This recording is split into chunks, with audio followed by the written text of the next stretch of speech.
You've got a credit card in your wallet, right? Well, that little piece of plastic can be one of two things: an incredible financial tool or a really dangerous trap.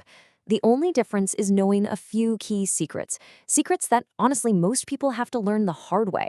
So let's dive in and make sure you end up on the right side of that line. And believe me, the stakes are huge. Just look at this number. In the US alone, we're talking about nearly $1 trillion in credit card debt. That's that's just a mind-boggling number, right? It represents so much stress, so much financial weight on people's shoulders. Our whole goal here is to give you the playbook so you never have to add a single dollar to that number. So you can think of it like this: every single person with a credit card is standing at a fork in the road. Path number one, the trap, well, that's where you get stuck in high interest debt, you're stressed out, your credit score takes a nosedive. But path number two, the tool, that's the one that leads to an awesome credit score, amazing rewards, and just feeling totally empowered with your money. So the big question is, how do you make absolutely sure you take the right path? And it all starts before you even swipe that card for the first time. Seriously. So for this first part, we're going to talk about building your financial safety net. Forget about points and perks for a second. This is the absolute foundation you need for success. Okay, so here they are. Two rules that are totally non-negotiable. Rule number one, you have to have an emergency fund. You know how life is, right? The car breaks down, the dog gets sick, stuff happens. And if you don't have cash saved up, that's when the credit card becomes the only option. And that's exactly how that nasty debt spiral starts. Now, rule number two, and this is a huge mental shift, is to treat your credit card exactly like a debit card. This is the real game changer. And this quote just nails it, right? You have to almost forget that credit limit even exists. It's not your money. It's not a secret bonus paycheck. Just pretend that card says debit on the front. If you do that, you physically can't spend money you don't already have in the bank. I'm telling you, this one simple habit is your absolute best defense against getting into debt. Okay, so let's say you've done that. You've got the debit card mindset down. Now the monthly bill shows up. Understanding what you're looking at on that statement is so important because it's how you avoid the little traps the banks love to set for you. So when you look at your bill, you're going to see a few key things. The statement balance, that's easy. It's just what you spent. The APR, that's the super high interest rate you want to run away from. And then you'll see the minimum payment. It looks so small, so harmless, right? Well, let me tell you, that little number is probably the most dangerous thing on the whole page. Which brings up the question that gets millions of people into trouble. The bank makes it seem like just paying that little minimum amount is totally fine. But is it really? No, absolutely not. And this chart shows you exactly why.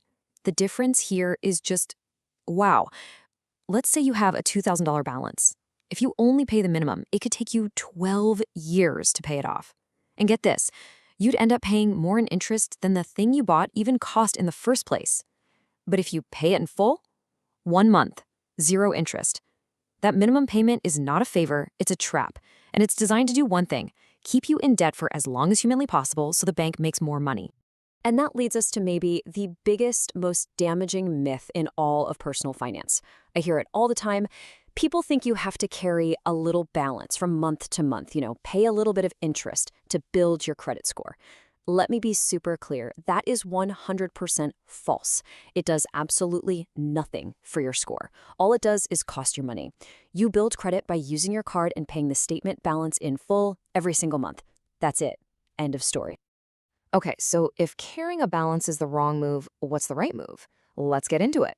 It's time to talk about how to actually build a fantastic credit score. Now, there are a few different parts to it, but we're going to focus on the two biggest ones. Together, they make up 65% of your score. If you can nail these two, you are pretty much golden. And here they are. Look at this chart. You can see those two massive slices of the pie, right? Payment history and amounts owed, which is also called credit utilization. These two are the heavy hitters. They're the absolute titans of your credit score. So let's break them down. All right, first up, payment history. This one is super simple, but it's also totally unforgiving. You have to pay your bill on time every single time, no exceptions. Think about it. This is the number one way you prove you're good for your word. Just one late payment can wreck your score, and it sticks around on your report for 7 years. The absolute easiest way to avoid this is to set up automatic payments. Ideally for the full balance, but at the very, very least, set up an auto pay for the minimum. That's your safety net so you are never, ever late. Okay, the second big one is called credit utilization. It sounds fancy, but it's really not. It's just the percentage of your available credit that you're actually using. The math is super simple. You just take your current balance and divide it by your credit limit. That percentage basically tells lenders how much you're relying on borrowed money to get by. So, what's a good number to shoot for? Well, the standard advice is to keep it under 30%. But honestly, if you really want an amazing score, try to keep it under 10%. And here's the aha moment. When lenders see a high utilization, they get nervous. It looks like you're stretched thin, maybe having some financial trouble. But a low utilization, that shows them you have plenty of credit available, but you don't even need to use it. And that makes you look like a super responsible, low-risk person to lend money to. All right, let's keep going. We're going to quickly cover a few more common traps that are really easy for beginners to fall into. Just knowing what to watch out for is half the battle. Okay, trap number 1, those 0% APR offers that seem so great. The danger here is that if you don't pay it all off by the deadline, they can slam you with all the back interest from day one. Plus, carrying a big balance, even at 0%, still hurts your utilization. So just avoid them when you're starting out. Trap number 2, applying for a bunch of cards all at once. Every time you apply, you get a hard inquiry on your report. And a bunch of those in a short time makes you look desperate for credit, which is a big red flag. Just wait 6 to 12 months between applications. And finally, number 3, closing old credit cards. You might think it's good to tidy up, but it can actually lower your score because it shortens your average credit history. So if a card doesn't have an annual fee, just keep it open. Buy a coffee with it once a year to keep it active. Okay, we have navigated all the traps and the things to avoid, so for this last part, let's talk about the fun stuff, the good stuff. Because once you get these basics down, that credit card in your wallet stops being a potential risk and turns into a genuine superpower that can actually make your financial life better. And the rewards are for real. First, a great credit score is going to save you thousands, maybe even tens of thousands of dollars when you go to get a car loan or a mortgage. Then there are the literal rewards, cashback, travel points that can pay for vacations or just knock a chunk off your bill.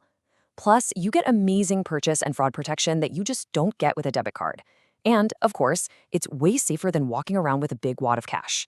You're basically getting paid and protected for the spending you were going to do anyway.